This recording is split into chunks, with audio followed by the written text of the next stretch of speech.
예수는 그리스도, 그리스도는 나의 주시며 모든 문제 해결자이십니다. 아멘.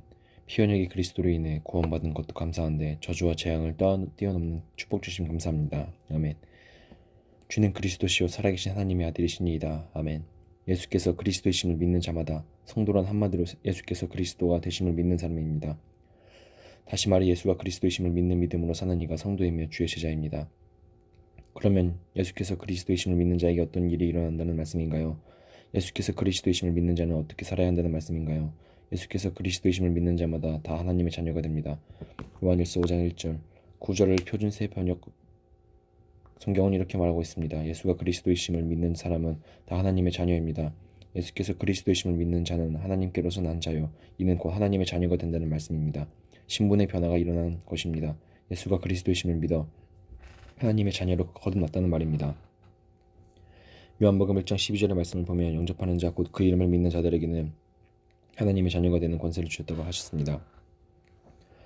곧 예수께서 그리스도이심을 믿는 자는 하나님의 자녀이고 하나님의 자녀는 그리스도를 영접하는 자이며 영접하는 자는 그분의 이름을 믿는 자입니다.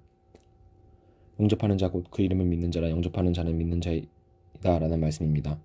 그렇다면 중요한 것은 믿음의 내용입니다. 내가 영접한 그분이 나의 그리스도가 되심을 믿는다는 것입니다. 그렇다면 그분이 나의 그리스도가 되신다는 믿음은 내 삶에 어떤 변화를 가져오는 것일까요? 다시 말해 주님 영접하기 이전과 이후의 차이는 무엇일까요? 그 차이는 한마디로 주인의 차이입니다. 이전의 주인과 이후의 주인이 다르다는 뜻입니다. 그리스도를 영접하기 전에는 내가 내 삶의 주인입니다. 그래서 내 인생 내 마음대로 살아갑니다. 자기 멋대로 자기 마음대로 살아갑니다. 그러나 그리스도를 영접하고 난 후에 완전히 달라집니다. 그리스도가 내 삶의 주인이 되신 겁니다. 이젠 내 마음대로 살 수 없습니다. 내 멋대로 행동할 수 없습니다. 오직 그리스도를 위하여 주님 뜻대로만 살아가게 되는 것, 이것이 예수께서 그리스도이심을 믿는 자에게 일어나는 가장 중요한 변화이며 동시에 가장 큰 축복입니다. 그러면 이 변화가 우리에게 축복이 되나요? 이 답을 찾아 로마서를 보면 로마서 6장 17절에서 18절 로마서를 보면 바울이 감사하고 있음을 볼 수 있습니다. 왜 바울은 감사하나요? 본래 죄의 종이었던 몸 죄로 인해 죽어 마땅한 이 죄에는 주께서 견저 의의 종이 되게 해주셨기 때문입니다. 그리스도를 구주로 영접하기 이전에 우리는 모두 죄의 종, 곧 죄인이었습니다. 그러나 영접하고 난 후 우리는 거듭났습니다. 죄인에서 의인으로 거듭난 것입니다. 그러니 감사하지 않을 수가 없습니다. 우리 성도의 인생 기본이 감사합니다. 지옥 갈 수밖에 없는 우리를 성도 삼아 주셨다는 사실 자체가 감사한 일입니다. 이렇게 감사로 시작한 인생이 성도의 삶입니다. 그러나 더 감사한 것은 우리의 신분 변화가 여기서 그치지 않는다는 점입니다. 이미 요한복음 1장 12절에서 확인했듯이 예수님의 그리스도를 영접하는 자는 자녀가 되는 권세를 주셨다고 하셨습니다.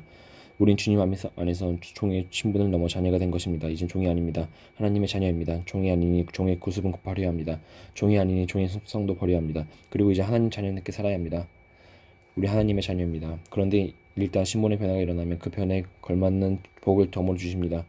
신분의 변화 자체가 축복인데 변화에 따라 받게 되는 복이 더 있으니 정말 감사한 인생입니다. 그러면 자녀가 된 성도에게 주신 놀라운 말씀 갈라디아서 4장 6절과 7절을 보면 하나님의 자녀에게 주시는 축복 7절 말씀에서 하나님 자녀에게 유업을 주신다고 합니다. 물론 하나님 자녀가 유업을 상속받는다는 것은 당연한 일입니다. 그러나 자녀가 아닌 종이나 죄인의 경우에 사정이 달라집니다. 종이나 죄인에게 아무것도 물려주지 않습니다. 그러므로 하나님의 유업을 받을 수 있는 자녀라는 사실이 축복입니다. 그러므로 우리에게 가장 중요한 과제는 하나님 자녀가 되는 일입니다. 종으로 남아서는 안 됩니다. 여전히 죄인으로 방황해서 안 됩니다. 무슨 일이 있어도 예수께서 그리스도이심을 믿어 하나님 자녀가 되어야 합니다. 이 믿음이 중요합니다. 믿는 자마다 자녀로 받아주시기 때문입니다.